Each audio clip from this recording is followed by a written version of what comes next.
حضور کی آمد سے قبل اس کائنات کا کیا عالم تھا، تو پورے عرب کو دیکھیں، پوری کائنات پر ایک کائنانہ نظر ڈالیں تو ہمیں یہ نتیجہ ملتا ہے کہ ہم دیکھتے ہیں کہ یہودیت اس زمانے میں بھی تھی، اب یہودیت اپنی کتاب کو نسخ کر چکے تھے، تنسیخ ہو چکی تھی ان کی کتاب، انہوں نے اپنی طرف سے اس میں باتیں گھڑ لی تھی۔ عیسائیت بڑا مذہب ہے، عیسائیت کو اس دور کے اندر دیکھا جائے، عیسائیت نے تثلیث کا عقیدہ بنا رکھا تھا، یعنی رب کے تین خدا ہیں جن کی وہ کہتے ہیں ہم عبادت کریں گے، وہ تثلیث کا عقیدہ رکھ کر اور طرف نکل جاتے ہیں۔ اور جہاں پر ہندو کو دیکھا جائے، ایک ہندو مذہب ہے لیکن وہ بدھ کی پوجا کر رہے ہیں، اور اگر ایران کو دیکھا جائے ان کے گھروں کے اندر بدھ لگے ہیں، بتوں کی عبادت کر رہے ہیں۔ عرب کے اندر دیکھا جائے کہ وہ کعبہ شریف جس کو تعمیر کرنے والے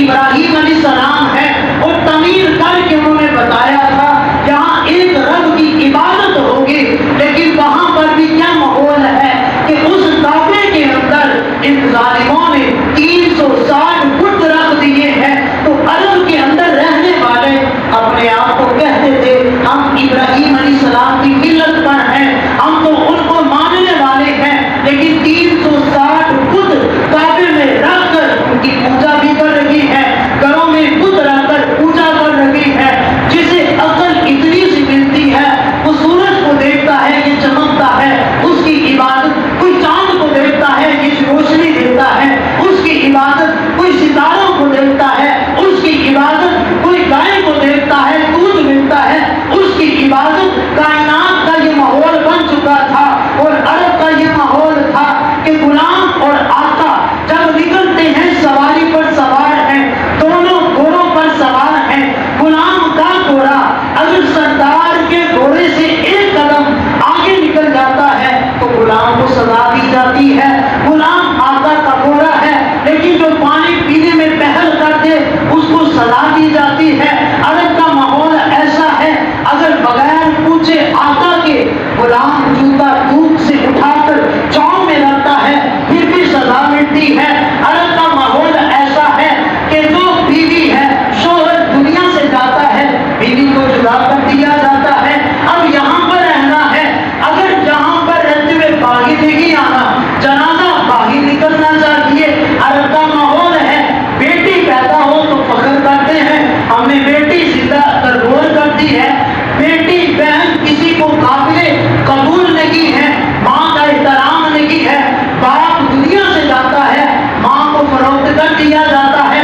سوتیلی ماں سے نکاح کر لیا جاتا ہے۔ یہ عرب کا ماحول ہے جہاں پر نہ باپ کی قدر، نہ بیٹے کی قدر، نہ ماں کی قدر، نہ بہن کی قدر ہے۔ لیکن جس طرح ہم دیکھتے ہیں جب صبح ہوتی ہے، صبح ہونے سے پہلے روشنی نمودار ہوتی ہے، پتہ چلتا ہے کہ اب صبح ہونے والی ہے، بارش ہونے سے پہلے ٹھنڈی ہوائیں چلتی ہے، پتہ چلتا ہے بارش آنے والی ہے۔ اسی طرح اب عرب والوں کو پتہ چل گیا تھا آمینہ کے لال آنے والے ہیں، اب کیسے پتہ چلا؟ وہ آب زمزم کا کنواں جو لوگوں کی نظروں سے اوجھل ہو گیا تھا، اللہ تعالیٰ نے حضور کے دادا جان کو خواب میں بتا دیا فلاں جگہ پر آب زمزم کا کنواں ہے جو نظروں سے اوجھل ہو گیا ہے، وہاں جا کر کھدائی کرو تمہیں مل جائے گا۔ وہاں آب زمزم مل جاتا ہے۔ میرے نبی کی پیدائش سے 50 سے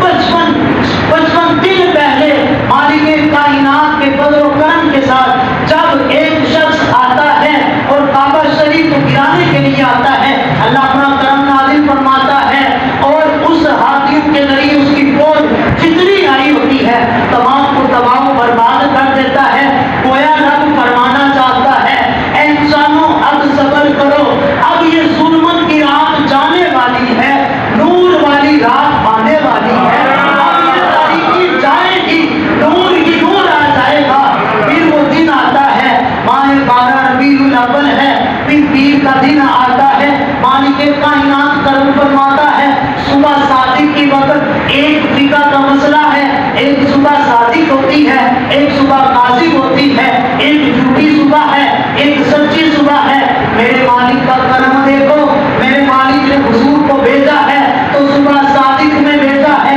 اور جب بھیجا ہے تو پھر اعلان فرما دیا ہے اب آؤ حضور کا بددعا چہرہ دیکھو, حضور کی بلند زلفیں دیکھو, حضور کا علم نشرہ سینہ دیکھو, حضور کی طٰہٰ کی پیشانی دیکھو, یاسین کا چہرہ دیکھو, یادولہ والے نورانی نورانی گورے گورے ہاتھ دیکھو, اور رویدہ اس رویدہ جیسے بازو مبارک دیکھو, عام طرح مصطفیٰ کا چہرہ دیکھو. لوگوں نے پوچھا اے عبد المطلب بتا تو صحیح, کسی کا نام محمد نہیں, تو نے کیسے نام محمد رکھ لیا, عرب کے اندر نام نہیں سنا ہے. فرمایا